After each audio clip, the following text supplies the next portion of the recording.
السلام علیکم ناظرین، میں ہوں Majid Chaudhry, voice of the day میں خوش آمدید۔ آج ہم بات کریں گے پاکستان کا سیاسی درجہ حرارت بہت اوپر جا رہا ہے اور دسمبر ختم ہونے کو ہے، اور جو سردی کی لہر ہے وہ اس وقت بڑی شدید ہے، اور پاکستان میں جو ہمارے بلائی علاقے ہیں وہاں پہ خاص طور پہ جو درجہ حرارت ہے وہ نیچے جا رہا ہے اور سیاسی ٹمپریچر دن بدن اوپر جا رہا ہے۔ خاص طور پہ تحریک انصاف جو کہ بلے کے نشان کے اوپر بڑی پریشان تھی، اور یہ کہا جا رہا تھا کہ تحریک انصاف کے ساتھ بہت بڑی زیادتی کی جا رہی ہے کہ ان کو بلے کا نشان نہیں دیا جا۔ پشاور ہائی کورٹ نے یہ فیصلہ دبنگ فیصلہ دیا اور ان کے حق میں دے دیا، اور بلے کا نشان پی ٹی آئی کو مل چکا ہے، اور 8 فروری کو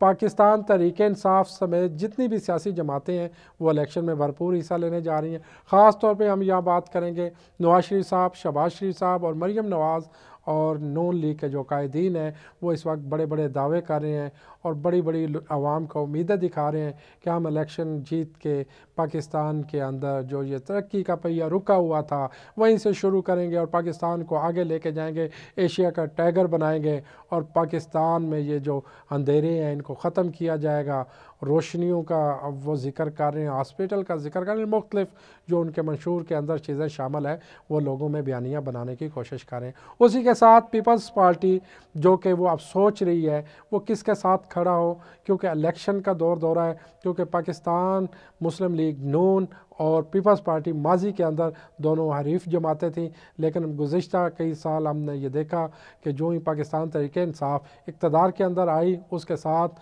ان دونوں جماعتوں کا گٹھ جوڑ ہوتا ہے اور اپوزیشن جماعتیں مل کے تحریک عدم اعتماد لے کے آتی ہیں، اس میں غالباً کامیاب ہو جاتی ہیں۔ اس کے بعد ایک اتحادی مفلوج حکومت بنائی جاتی ہے اور تقریباً 1.5 سال کا عرصہ یہ جماعتیں مل کے اس کو انجوائے کرتی ہیں، اور آج یہ جماعتیں ایک دوسرے کے خلاف دوبارہ برسر پیکار بھی نظر آتی ہیں، اور خاص طور پہ جو پیپلز پارٹی ہے وہ یہ کہہ رہی ہے کہ مسلم لیگ نون کو جو ہے وہ فیور دی جا رہی ہے، اور پاکستان تحریک انصاف بھی یہ کہتی ہے کہ لیول پلینگ فیلڈ نہیں ہے۔ لیول پلینگ فیلڈ جو ہے وہ ایک جماعت کے لیے بنائی گئی ہے، لیکن دیکھنا یہ ہوگا کہ فیوچر میں جو الیکشن ہونے جا رہا ہے اس کے نتائج کیا آتے ہیں، کیا واقعی لیول پلینگ فیلڈ ہے؟ جس طرح نواز شریف صاحب نے ماضی کے اندر کبھی وہ اقتدار کے اندر آئے، کبھی وہ اقتدار سے باہر نکالے گئے، کبھی ان کو سزا ہوئی، سزا ہونے کے بعد ان کی سزا کی معطلی ہوئی، واپس آ کے پرائم منسٹر کی کرسی پہ بیٹھتے ہیں، پھر واپس جاتے ہیں، پھر واپس آتے ہیں۔ کیا یہی پاکستان کے اندر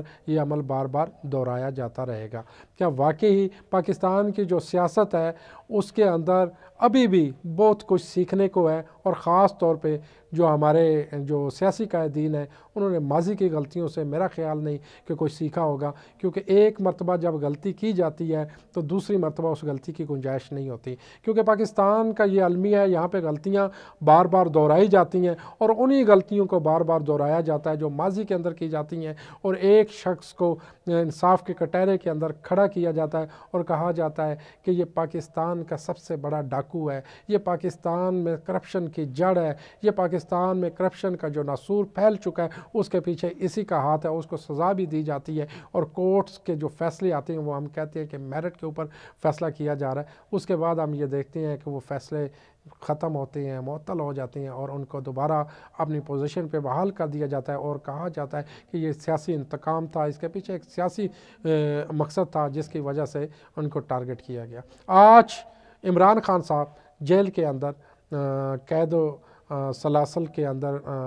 بند ہیں، اور ان کے اوپر بھی غالباً جس طرح باقی سیاستدان جو بھی ماضی میں گزرے ہیں کہ سب نے تقریباً جیل کی آواز ضرور کھائی ہے، کیونکہ جیل کے اندر جانا پاکستان کی سیاست کا اولین باب میں سے ایک ہے۔ اب عمران خان صاحب کا یہ کہا جاتا تھا کہ عمران خان صاحب جیل تو برداشت ہی نہیں کر سکتے، یہ 2-3 دن کے اندر جیل میں جو ہی جائیں گے تو یہ خود کہیں گے ہاتھ جوڑ کے خدا را NRO کریں اور مجھے باہر نکالیں اور کچھ نہ کچھ پاکستان تحریک انصاف کے لیے راستہ نکالیں، لیکن وہ ڈٹ کے کھڑا ہے۔ جس طرح کہتے ہیں کپتان ڈٹ گیا، تو واقعی کیا کپتان ڈٹ گیا ہے، اور انہوں نے ثابت کر دیا آج تک میرا خیال ہے کوئی کسی ان کے لیڈر کی طرف سے ایسی کوئی بات نہیں ہوئی کہ عمران خان صاحب کہہ رہے ہیں خدا را کہ مجھے باہر جانے دیا جائے، پاکستان سے باہر کریں بھیج دے، یا مجھے یہاں پہ جو سیاسی جماعتیں ہیں ان کے ساتھ بیٹھ کے ٹیبل ٹاک کر کے میں اپنی ماضی کی غلطیوں کی معافی مانگتا ہوں، ایسا کوئی دکھائی نہیں دیتا۔ کیونکہ جو دن گزر رہے ہیں، وقت گزرتا جا رہا ہے، وہ سیاست کے عہدے پر فیض ہو چکے ہیں، اور خاص طور پر وہ جس طرح کہتے تھے کہ وہ میچور نہیں، اب لگتا ہے کہ ان کے اندر میچورٹی بھی آ چکی ہے۔ اور اسی کے ساتھ ناظرین آج ہم یہ بھی دیکھتے ہیں کہ پاکستان کی تمام سیاسی جماعتیں جو کہ الیکشن کمیشن کی طرف سے ایک ٹائم پیریڈ تھا، خاص طور پہ بتایا گیا تھا کہ ان کو جو ہے الیکشن نامزدگی جو انہوں نے وہ جمع کروانے تھے، تاریخ ایک دی گئی تھی، وہ تاریخ بھی گزر چکی ہے۔ اب اس کے اوپر کچھ کے آبجیکشن بھی آ چکے ہیں، تقریباً کافی جو پولیٹیشین ہے، جو سینئر رہنما ہیں، ان کے وہ منظور ہو چکے ہیں۔ اور عمران خان صاحب کا کہا جا رہا ہے کہ وہ اسلام آباد سے، میاں والی سے اور لاہور سے الیکشن لڑیں گے، اور اسی کے ساتھ ساتھ نواز شریف صاحب بھی میدان میں ہیں، شہباز شریف صاحب بھی ہیں، اور آصف زرداری صاحب بھی ہیں، بلاول بھٹو صاحب بھی ہیں، اور مولانا فضل الرحمان صاحب بھی ہیں، اور باقی بھی جتنے سیاستدان ہیں وہ اسی کشمکش میں ہیں۔ اور جماعت اسلامی سراج الحق صاحب، اور کوئی اسلام کا نظام لے کے آنا چاہ رہا ہے، کوئی معیشت میں انقلاب لے کے آنا چاہ رہا ہے، کوئی تعلیم میں انقلاب لے کے آنا چاہ رہا ہے، کوئی یوتھ کو آگے لے کے آنا چاہ رہا ہے، کوئی پاکستان کے قانون کے اندر انقلاب لے کے آنا چاہ رہا ہے۔ جب الیکشن نزدیک ہوتے ہیں تو یہ نعرے، یہ بیانیے بڑے عروج پہ ہوتے ہیں۔ کوئی روٹی کپڑا مکان ان غریب لوگوں میں دینا چاہ رہا ہے کہ جن کے پاس مکان نہیں، جن کے پاس روٹی نہیں، جن کے پاس کپڑا نہیں، جو کسانوں کے مسائل ہے وہ حل کرنا چاہ رہا ہے۔ کوئی استحکام پارٹی ہے، وہ پاکستان کے اندر استحکام لے کے آنا چاہ رہا ہے۔ جو ہی الیکشن ہو جاتے ہیں، کرسی کے اوپر ہم براجمان کروا دیتے ہیں، ہمارے جو پولیٹیشین ہیں وہ تمام وعدے بھول جاتے ہیں، اور انہیں عوام سے کیے ہوئے وعدے یاد نہیں رہتے، ان کی بار بار یاد دہانی کروانی پڑتی ہے، لیکن اس کے باوجود وہ کہتے ہیں کہ یہ قرآن اور حدیث نہیں، ہم نے وعدے کیے تھے، ہم نے کوشش کی، لیکن پاکستان کا جو نظام ہے اتنا بگڑ چکا ہے، پاکستان کی جو اکانومی ہے وہ اتنی بری طرح تباہ ہو چکی ہے کہ اس کو اپنے پاؤں کے اوپر کھڑا کرنا بڑا مشکل ہے۔ جو ماضی کی گورنمنٹ تھی وہ لوٹ کے کھا گئی، اس نے خزانہ خالی کر دی ہے، ہم آئیں گے تو ہم پاکستان کو اوپر لے کے جائیں گے۔ جب وہ بیٹھتے ہیں تو وہ کہتے ہیں کہ یہ تو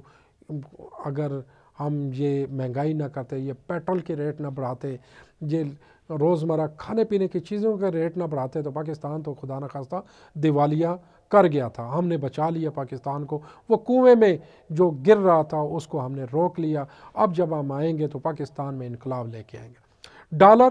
جس کے اوپر دسترس، وہ کہتے ہیں کہ آج بھی ہم ڈالر کو نیچے لے کے آئیں گے، لیکن ڈالر بے بس دکھائی دے رہا ہے۔ ڈالر جو ہے نا وہ ان کے قابو میں نہیں ہے، ڈالر دن بدن وہ بڑھتا جا رہا ہے، کبھی اوپر جاتا ہے کبھی نیچے آتا ہے۔ یہ آنکھ مچولی جاری رہے گی، اور جو ہی الیکشن ہوتی ہیں اس کے بعد یہ دیکھا جائے گا آئی ایم ایف کیا کہتا ہے، کیونکہ آئی ایم ایف کے بغیر تو ہم چل بھی نہیں سکتے، ہم کوئی سوچ بھی نہیں سکتے، ہم کوئی فیصلے نہیں لے سکتے، کوئی پالیسی نہیں بنا سکتے، کیونکہ ہر پالیسی، ہر فیصلے کے اندر آئی ایم ایف سے پوچھنا بڑا ضروری ہے۔ اگر وہ اجازت دے گا تو ہم فیصلہ لے سکتے ہیں، اگر وہ اجازت نہیں دے گا تو لیے ہوئے فیصلے بھی ہمیں واپس کرنے پڑتے ہیں۔ تو یہ آئی ایم ایف کے شکنجے میں ہم دن بدن بڑی بری طرح پھنس چکے ہیں، بلکہ پھنستے جا رہے ہیں۔ اور الیکشن پاکستان میں یہ الیکشن کا تماشا بنایا ہوا ہے، کیونکہ جو الیکشن ہوتے ہیں ایک جماعت اس کو متنازع کر دیتی ہے، کبھی دوسری کر دیتی ہے، کیونکہ عوام کے کثیر فنڈ کی مد میں یہ الیکشن کروائی جاتی ہیں، جس میں اربوں روپے خرچ ہوتے ہیں، عوام کے ٹائم ضائع ہوتا ہے۔ اس کے باوجود جب ایک جماعت جیت کے آتی ہے، دوسری جماعت اس کے خلاف پروٹیسٹ کرتی ہے، سڑکوں پہ آتی ہے، وہ کہتی ہے کہ یہ جو الیکشن ہے یہ چور دروازے سے جو ہے نا وہ کیے گئے، ان کو الیکٹ کر کے جو ہے وہ سلیکٹ کر کے بٹھایا گیا، الیکٹ نہیں کیا گیا۔ تو یہ بیانیہ بنایا جاتا ہے۔ پاکستان کے اندر گزشتہ کوئی 10-20 سالوں سے یہ انتشار کی سیاست جو ہے وہ پروان چڑھ رہی ہے، اور ہمارے جو ادارے ہیں وہ کرپشن کی نظر ہو چکے ہیں۔ کرپشن کو اب جائز، میرا خیال ہے کہ کوئی آنے والے وقت میں کوئی ایسا آئین کے اندر کوئی ایسی ترمیم بھی آ سکتی ہے کہ کرپشن کو ریگولائز کیا جا سکتا ہے، کہ یہ جو کرائم ہے یا یہ جو کرپشن ہے یہ ان لوگوں کی مجبوری ہو سکتی ہے، کیونکہ پاکستان میں وسائل نہیں ہے۔ ظاہری بات ہے انہوں نے اپنے گھر، اپنے باقی روزمرہ کی زندگی کے جو امور ہیں وہ بھی چلانے ہیں، تو ان کو کرپشن کی اجازت ہونی چاہیے۔ جتنے بھی ہمارے جو پڑھے لکھے افسران ہیں، خاص طور پہ جتنے عہدوں کے اوپر جو ہمارے بیوروکریٹس ہیں اور ٹیکنوکریٹس ہیں اور جتنے بھی دماغ ہیں، وہ اس وقت تقریباً کرپشن کی نظر ہو چکے ہیں۔ ان کو اگر دکھائی دیتا ہے تو 2 + 2 4 دکھائی دیتا ہے، انہیں یہ نہیں دکھائی دیتا 2 + 2 4 یہ یہاں پہ بھوک افلاس والے ہیں، یہاں پہ بھوکے لوگ ہیں، یہاں پہ روٹی کا جو ہے نا وہ قید آ چکا ہے، روٹی بہت مہنگی ہو چکی ہے، دالیں اوپر جا چکی ہیں، گھی جو ہے وہ 500-600 روپے لیٹر تک وہ کے جی تک پہنچ چکا ہے، اور اسی طریقے سے کھانے پینے کی چیزیں عام آدمی کی دسترس سے باہر جا چکی ہیں۔ دودھ وہ 200+ اوپر اس کے ریٹس چلے گئے ہیں، اور اسی طریقے سے جو ڈیری فارمنگ ہے پاکستان میں تیزی سے زوال کا شکار ہو رہی ہے۔ پاکستان میں جو ہمارا ایگریکلچر ہے وہ ختم ہونے کے قریب ہے۔ جو الرٹ ہے، پوری دنیا یہ چیخ چیخ کے کہہ رہی ہے کہ آنے والا جو 2 سال ہے اس کے اندر پاکستان میں پانی بھی تقریباً ختم ہونے جا رہا ہے۔ اس کے بعد انرجی جو ہے، ابھی بجلی کی جو آنکھ مچولی ہے، کبھی بجلی آتی ہے کبھی بجلی جاتی ہے، کبھی بجلی آنکھ دکھاتی ہے، اور یہی حال ہمارا جو ہے وہ پوری عوام کا ہے۔ اور ہمارے جو سیاستدان ہیں، ہمارے جو لیڈران ہیں، وہ نعرے دیتے ہیں کہ ان کے گھروں کے جو جنریٹر ہیں وہ عوام کے پیسوں سے چل رہے ہیں۔ ادارے بھی، ان کی بجلی بھی 24 آورس کے لیے بند نہیں کی جاتی، جو ہمارے سپریم ادارے ہیں، کیونکہ وہاں پہ ظاہری بات ہے پاکستان کے بہت اہم فیصلے ہوتے ہیں، تو ان کو الیکٹریسٹی کی بہت زیادہ ضرورت ہے۔ وہاں پہ جنریٹر کا بیک اپ ہوتا ہے، وہاں پہ جو پوش ایریاز ہیں خاص طور پہ وہ ریکمینڈ کیا ہوتا ہے کہ یہاں پہ لوڈ شیڈنگ نہیں ہونی چاہیے۔ تو اسی طریقے سے جو ہمارے آفسز ہیں، خاص طور پہ جو غریب ملک ہے پاکستان، انتہائی جو ہے وہ ترقی پذیر ملک ہے، لیکن ہمارے جو افسران ہیں ان کی جو افسر شاہی ہے، جب ہم ان کے آفس میں جاتے ہیں اے سی چل رہی ہوتی ہیں، وہاں پہ کھانے پینے کے جو مختلف قسم کے وہاں پہ کچھ ڈنرز آ رہے ہوتے ہیں، کچھ لنچ میں لوگ جو ہے نا وہ ان کو انوائٹ کر رہے ہوتے ہیں، تو یہ ماحول جو ہے پاکستان کا گرما گرم رہے گا۔ پاکستان کی جو تبدیلی ہے، قائد اعظم 25 دسمبر آتا ہے، ہم کہتے ہیں کہ قائد اعظم کا پاکستان، قائد اعظم کا منشور، قائد اعظم رحمۃ اللہ علیہ نے یہ کیا، ہم اس کے مطابق جو ہے نا چل رہے ہیں، ہم ملک کو لے کے جائیں گے، ہم سلامیاں بھی دیتے ہیں، ہم توپوں کے جو ہے نا وہ فائر بھی کرتے ہیں، اور چبوترے پہ کھڑے ہو کے سلامی بھی دی جاتی ہے، اور دستے بھی چینج کیے جاتے ہیں، لیکن عملی طور پہ ہم قائد اعظم کے نظریے سے بہت دور ہیں، اور یہ ممکن ہی نہیں۔ قائد اعظم نے تو یہ کہا تھا کہ یہ پڑھا لکھا پاکستان، جو جس طرح انہوں نے کہا تھا اتحاد، ایمان اور تنظیم، نہ تو اتحاد ہے اور نہ ہمارے پاس ایمان رہ گیا اور نہ ہی تنظیم سازی جو ہے نا وہ ہے اس ملک میں۔ اس ملک کو اللہ کی ہی ذات چلا رہی ہے، وہی چلائے گی۔ ہم دیکھ رہے ہیں ایک عام جو پسا ہوا محروم طبقہ ہے، ہمارا جو پڑھا لکھا جتنا بھی یوتھ تھا، جو پڑھے لکھے جتنے بھی ہمارے کوالیفائڈ جو لوگ تھے، جو ٹیکنیکل پرسن تھے، جنہوں نے ملک کی ترقی کے اندر کردار ادا کرنا تھا، وہ تقریباً مختلف ممالکوں کی رخ کر چکے ہیں۔ کوئی مڈل ایسٹ جا چکا ہے، کوئی یورپ کو جو ہے نا وہ جا رہا ہے، فیملی سمیت ٹریول کر رہے ہیں، کوئی امریکہ کو جا رہے ہیں، کچھ انگلینڈ جا رہے ہیں۔ تو یہ حال ہے پاکستانیوں کا۔ دن بدن ہر پاکستانی کی یہ خواہش ہوتی ہے کہ پاکستان سے کسی نہ کسی طریقے سے وہ اپنی فیملی سمیت ٹریول کر جائیں، کیونکہ قانون یہاں پہ قانون چند ہاتھوں کی جو ہے وہ آپ سمجھ سکتے ہیں کہ چند ہاتھوں کے درمیان وہ کھیل رہا ہے۔ قانون کے اوپر جو دسترس ہے وہ چند ہاتھوں کی ہے، وہ قانون کو اپنے فائدے کے لیے استعمال کرتے ہیں، جب انہیں نظر آتا ہے کہ یہاں پہ نقصان ہے تو وہاں پہ قانون کا رخ چینج کر دیا جاتا ہے، وہاں پہ جاتا ہوا قانون ایک دم اس کے اندر موڑ آ جاتا ہے، وہاں پہ ترامیم ہو جاتی ہیں، وہ آئینی ترمیم لے کے آتے ہیں، اس کی امینڈمنٹ کروا لی جاتی ہے، لیکن ایک غریب جو جیل کے بے گناہ چکی پیس رہا ہوتا ہے، وہاں پہ سڑ رہا ہوتا ہے، اس کو پوچھنے والے دیکھنے والا کوئی ایک حکمران نہیں۔ حکمران یہاں پہ حکومت ہوگی تو رب کی ہوگی، یہ نظام اللہ کا نظام ہوگا۔ کچھ ہماری جماعتیں جو ہماری اسلامی جماعتیں ہیں وہ یہ نعرہ لگاتی ہیں، لیکن جو ہی الیکشن ہوتے ہیں تو وہ اس کے بعد غائب ہو جاتی ہیں۔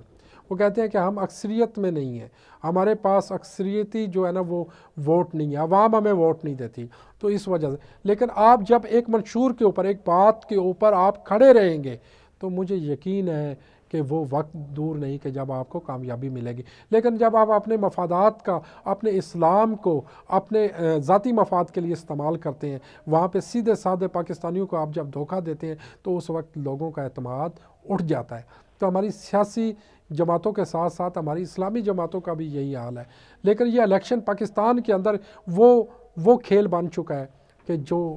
نہ ختم ہونے والا سلسلہ ہے. ہر 2 سال 3 سال 5 سال کے بعد الیکشن ہوتے ہیں، لیکن الیکشن ہونے کے بعد اس کو متنازع قرار دے دیا جاتا ہے. جو بھی سیاستدان کرسی کے اوپر براجمان ہوتا ہے، پہلے وہ اداروں کی تعریف کرتا ہے، وہ کہتا ہے کہ ان سے اچھا ادارہ پوری دنیا میں نہیں. یہ جو ہمارے قانون نافذ کرنے والے ادارے ہیں، خاص طور پہ جو سپریم ادارے ہیں جو قانون کو امپلیمنٹ کرواتے ہیں، یہ دنیا کے سب سے بہترین ادارے ہیں. جو یہ فیصلے ان کے خلاف آتے ہیں تو وہ کہتے ہیں کہ یہ جو ہمارے جج ہیں اور یہ جو ہمارے ادارے ہیں یہ میرٹ کے اوپر فیصلہ نہیں کر رہے. ان اداروں کو چیلنج کرتے ہیں، پوری دنیا کے اندر جگہ سائی کی جاتی ہے. اسی طرح اپنے اداروں کو، خاص طور پہ پی آئی اے کی بات کرتے ہیں، جب پی آئی اے کو وہ کہتے ہیں کہ یہ اس کے جو پائلٹ ہیں وہ جعلی ڈگریوں کے اوپر